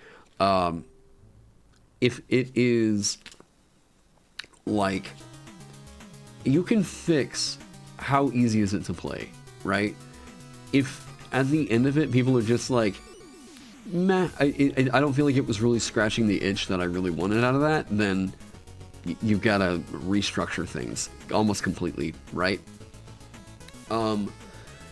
With this, like with the Runekeeper, I thought that the spellcasting stuff was pretty unique and kind of interesting, but I'm really more. I think what's going to be more interesting with this is hitting the note of what rune magic can be, and then if it doesn't do the, if people feel like it still comes off as weak after that, then it's time to consider maybe adding magic back in somewhere, or specifically, you know, spellcasting, strictly spellcasting. I do like this invocation style thing. Watsy basically followed my favorite foe feedback to the letter. Does playtest also include how easy it is to DM for? Yeah, it can. I care about DM buy-in. Whenever DMs are looking at the stuff that I write, I want to be sure that the DM is going to approve it at their table, because if I can't get a player that can play it, then whatever. But yes, if a DM sees it and they're like, okay, yeah, this is going to be, I'm fine with allowing this at my table, that's a big deal. You know, you'd hate that. One of the big feedbacks that you really hate to get is, I bought this thing, I really love it, I really want to play it, but my DM is not going to allow it at their table because they think that this is imbalanced or whatever. I've gotten a lot of feedback over the years of people telling me that some of my stuff is busted, and in the case of the dancer was the one that I looked at and I was like, ooh, gotta fix that real quick, right? I look for exploits, and I try to make sure that the exploits can't exist. Artful Dodge, by the way, I've said, I even put it in the PDF of it. I am really sorry to any DM out there that had the DM while that thing had that original Artful Dodge, and you had dancers out there with 25 armor class. My bad. That was only supposed to apply to opportunity attacks. Once I fixed that, then people were like, okay, yep, here we go. This is how it's supposed to work. That one change made that class feel so much better. I don't really know what playtest feedback WotC wants. I don't even know what they do in terms of consultants on their stuff, because like a lot of the people that were even consultants on the original player's handbook, I mean, aside from all the controversy that happened with all that, I don't know really what they did as designers. And looking at some of the names that were on the original one, well, I take that back. I think Monty Cook was on there, right? But like they had some crazy names that were on there, like RPG Pundit. Like, what? I mean, so this guy, I guess, that has a crazy conspiracy theory YouTube channel and had written maybe some articles back in the day you want to bring on to consult for your book. Like, I don't know. I haven't seen anything that guy's written that made me think like, yeah, he was right to bring on as a consultant. I haven't seen any of his design work. If they treat them as sensitivity readers, the answer's not much. You know, like, sensitivity readers have a real specific purpose, and it's not to bring in to consult your game in terms of balance. It's that you're trying to make sure that you're not cartoonizing a real culture, you know, or potentially writing something in that can be perceived as an offensive stereotype of an existing culture or people, you know what I mean? That's the purpose sensitivity readers have. And if you're trying to get sensitivity readers to also do design work for basically anything else, I wonder if Hasbro Corporate has realized that WotC is their cash cow and they've been putting pressure on their designers to put out more material faster. Is WotC their cash cow?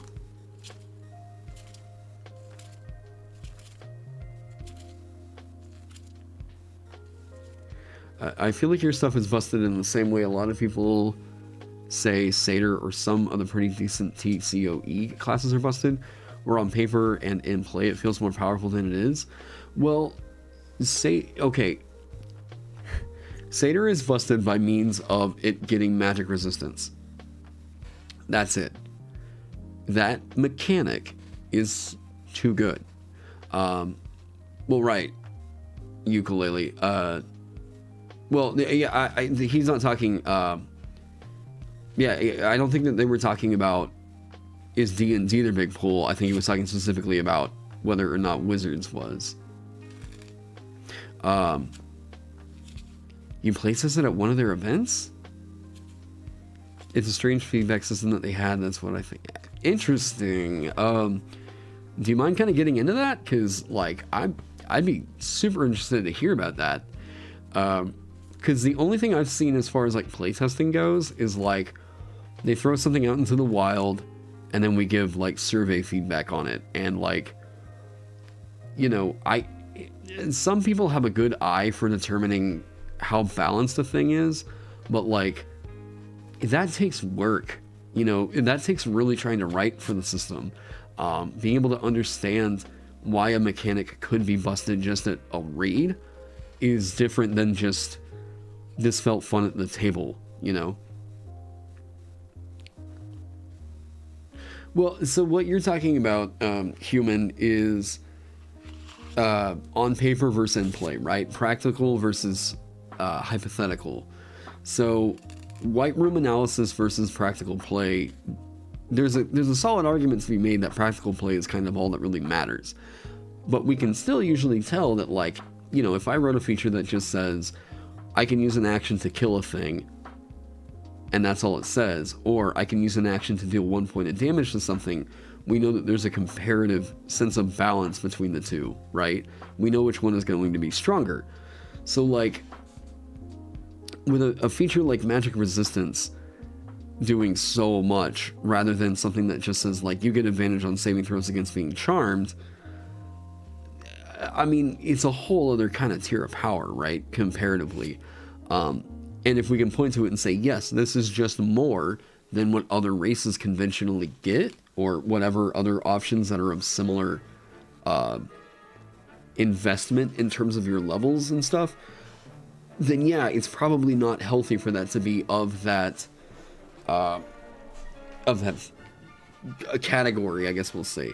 Magic Resistance is overhyped. Hey, you can totally have that opinion. You can totally have that opinion. I'm just saying, they rated a 16 on the Detect Balance scale, and they rate like Dark Vision as a 2. How many times have I fought a spellcaster that isn't a lich? I mean, it happens fairly often. You know, Lost Minds of Fandelver is like the main villain over there. Actually, 2 of the villains. Yeah. It's too good, but also comes up so rarely. Not really. I mean, Pixies. You know, Pixie, or, is it Pixies or? No, it is Pixies. There's all kinds of spellcasters out there, man. Anything that's got innate spellcasting, yeah. The only reasonable counter argument is fairness. I mean, is Magic Resistance fair? I think the fact that other races don't get something that's so incredible like that is, yeah. Magic Resistance isn't that bad. I'll you know what? You guys take that. You do what you will with that. Hey, if it's fine for your table, that's all right. But yeah, at least in the way that I design, I look at it and I'm like, well, that's also a problem with the CR system. Pixies not being a CR3 was a mistake. They don't value... The CR system doesn't value the strength of non-damaging spells. And it needs to. It really needs to.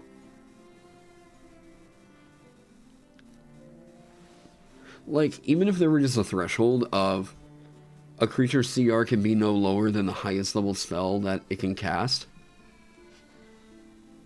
Like, yeah. It's a Keyrin, SM1, Glassstaff, Spider, and the Red Wizard, ATR, and Lost Minds of Fandom. Yeah.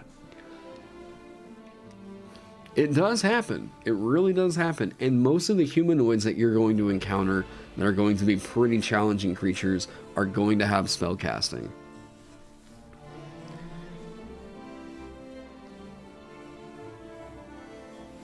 Oh, to tone it down is getting. Oh, okay. So we're getting away from this one. All right. So you guys have gotten a preview of this so far. Kind of where I'm going with this one. Now, since I deleted that whole feature, I think it's time to talk about what's been fun, and that's been kind of where the direction some of these runes are going to go. I'm going to reel this back in. So, I want you, if this is going to be my cleric in a way, I want you to be able to get a big diversity of builds out of this, right? Some of this is going to look familiar with the giant, okay? A lot of it's because I pulled it from the Rune Knight. I pulled a lot of it from the Rune Knight, but I still tried to make it make sense here. Also, the Rune Knight is what I'm going to consider to be like the Eldritch Knight to the full Runekeeper, right? So that's going to be like my third caster in a way. This is a pretty scary big boy. So what all is this Runekeeper going to be able to get if you go down this runic discourse? Your runic dialect. The subclasses are going to be a runic dialect. It's going to be given to you at 2nd level because going off of Ross's idea, and Ross laid out a really solid reason for why some classes need to get their subclass at 1st or 2nd or 3rd. By default, if you get magic, you should most likely be trying to give them their subclass at 1st level, because their subclass is something that helps to explain why they have spells, right? Why they have magic. If not, if their 1st level is just legitimately too bloated down, the latest that you should probably give it to them is going to be 2nd level.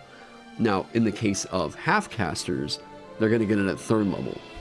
The other class that is the weird exception is Bard, because Bard is the only full caster in the game that gets it at 3rd level. That is way weird. But Bard gets a lot of... Bard is such an odd space, right? Like, I mean, what could you really say where Bard's magic comes from? Music, and that's why... like, hey, I'm a musician, and even I say that Bard does a pretty bad job at justifying why music is innately magical, you know? Like, yeah, I don't think that Bard does... Bard has such an odd design to me. It's just... I get it. I think that the class is great. The class is fine. Good to go. But, like... the shaman talk. That's where Ross and I kind of solidified this, right? So for the Runekeeper, if you're going to get magic, you're going to get your magic at 1st level via runes. And then I think that you need to have your runic dialect by 2nd level. The 3rd level, should it have to wait that long? Meh. I would rather your runic dialect come in here at 2nd, because I think that your runic dialect is going to give you access to another language, okay? Your runic dialect is going to be specifically focused in, you know how Wizard has their arcane traditions that focus on a school of magic? Well, cool, these are going to focus on a specific runic language, right? So your subclass is going to be specified around a specific runic language. The one that I've gotten done is Giant. A lot of this because I could pick and choose what I kind of wanted from the Rune Warrior and kind of repurpose over here. I think that there is a certain expectation into what this character would be, and I think with the Runekeeper, the Rune Warrior, Rune Knight, the Rune Knight, I don't think is going to scratch the itch for me ultimately into what a rune fighter could be, right? So I was fine with repurposing a lot of the stuff that happened over there. I think we'll just go through this, right? So with giants if you specialize in this runic dialect. Giants have an ancient proud history that tells of the fall of the fabled realm of Astoria. This history is kept in their runes, which you can channel to access their resilience and might. You gain the following benefits. Each of the different subclasses is going to get a discourse feature. And that discourse feature, number one, has to grant you, and this is me building out a scaffolding, okay?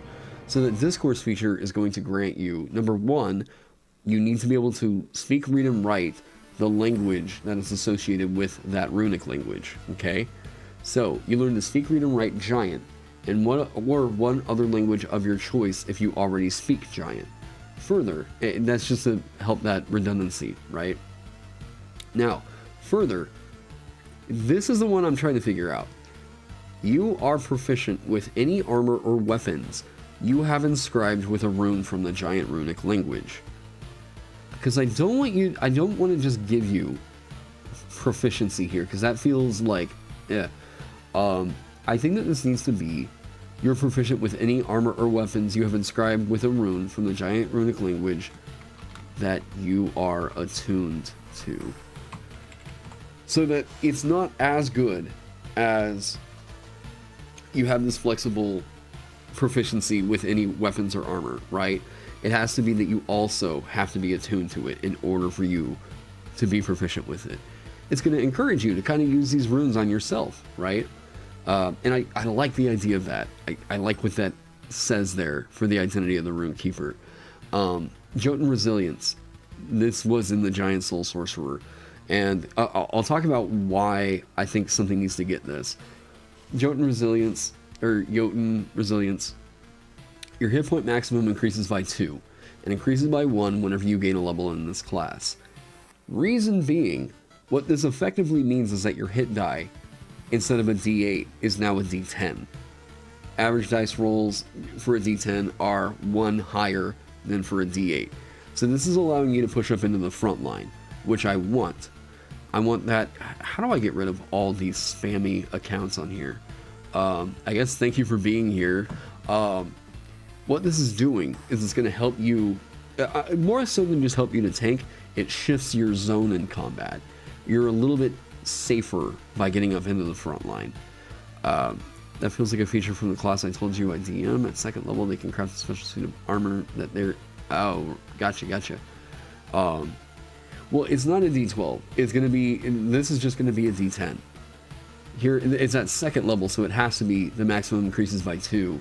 And then it increases by 1, so it's effectively, practically a D10.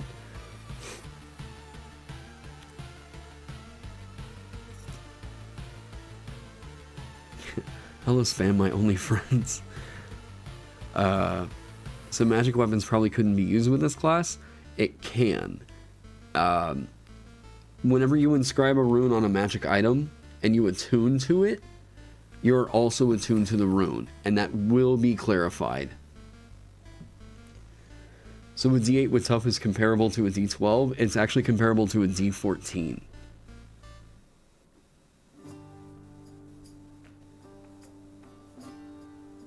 Oh wait, a D8 with tough. No, sorry. This, I meant this with tough is comparable to a D14.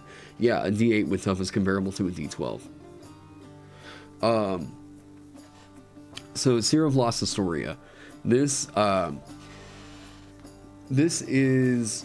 Oh, hey, there's Wyvern. Hey, we were just talking about you not too long ago. How's it going? Seer of Lost Astoria. So, part of this is pulled from Ross's Titan Warlock that I got to DM for. And whenever I DM for it, this never became a big issue. It never became a big issue here, alright? Seer of Lost Astoria. If you are medium or smaller, your size permanently increases by 1 size category, multiplying your weight by 8. You choose how your dimensions alter to accommodate your new size and weight. This is Ross writing that for the Titan Warlock. Now, whenever I was going through this, and I had the Titan Warlock in my game, look, we just roll with this as like, you don't get the expansion of you are a 10 by 10 creature. We roll with this as, yeah, you're 10 feet tall now. Great, cool. About you. I was just saying that I gotten to go check out your channel after I saw your Silvery Barbs video, and I was glad to see that because someone was talking about, you know, perspectives here on YouTube and everything, and how, you know, I introduced like a more design focused side of it, and I was like, no, Wintry Wyvern had a great perspective on Silvery Barbs. Go check them out. I think that Wintry's perspective was really well handled. I think that they proved all the points that they had set out to put and really refined some of the things that I wish I had said in my video. So yeah. So I mostly just say if you are a large size creature, you're still, if you're a player character, I don't think that this should mean that you impact the area around you in the same way. I don't think that this effectively doubles the, I don't think that it effectively doubles the area in which you can make attacks of opportunity. I think that what this would essentially do is you're just a tall, medium-sized character. Well, okay, you're a large, medium-sized character. I think that what this should say, I think that what it should say is you are large for the purposes of grappling, shoving, things like that. I don't know. I'll think about that. 10 feet tall but not large. The problem is that the large designation doesn't just say 10 feet tall. It's that it also says 10 feet wide in D&D rules, right? As you grow, if you were to become a large size character, you should also be expanding out, like, horizontally. I think that a powerful build would make sense. But there's still something to be said about the aesthetics of just being a large character, right? For the purposes of is a great term and not used enough in 5e. I can agree with that. Powerful build has one flaw to me, and that's that at most tables that feature does nothing.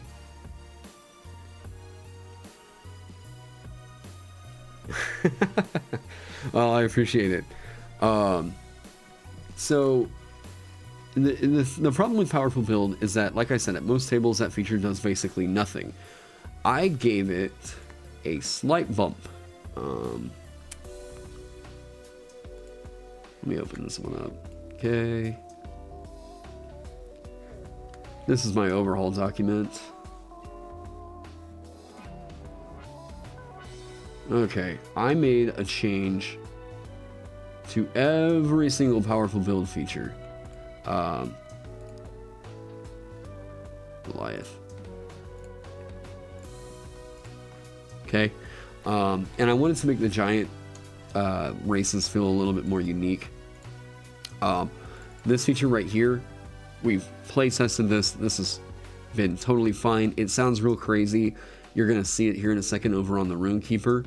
But trust me whenever I say this, I have seen this in play. This being a premier race trait is kind of dope. This to me feels like as build inspiring as pack tactics. So Goliath. This is how I run Goliaths at my table. Your creature type is giant, oversized combatant. You can wield weapons with a two-handed property in one hand, but you can't dual wield these weapons. Weapons with a versatile property that you wield in one hand, use the damage die listed for wielding them with two hands. Okay? So, you can wield a greatsword with one hand, and that's awesome, but you can't dual wield them. So you can't wield two great swords and, you know, wow, whatever. If you're gonna do the Cloud Strife thing, now, I've seen this in play, and the best thing that you can do with this is going to be that you can wield a great sword and a shield, right? You get the 2d6 damage die and a shield. That +2 AC is awesome. We are already seeing Wizards of the Coast design like this. If you look at the Thrycreen, they're going to design like this. I think was it the ooze that we figured out? I can't remember if that was Dragonborn Doug or Phil that kind of pointed that out. That the ooze creatures or whatever could... Oh, yeah, we're having some issues with the stream tonight. OBS just updated, and I've got to figure that out. This is really not a huge deal. No, you can't dual wield, but you can't dual wield these weapons.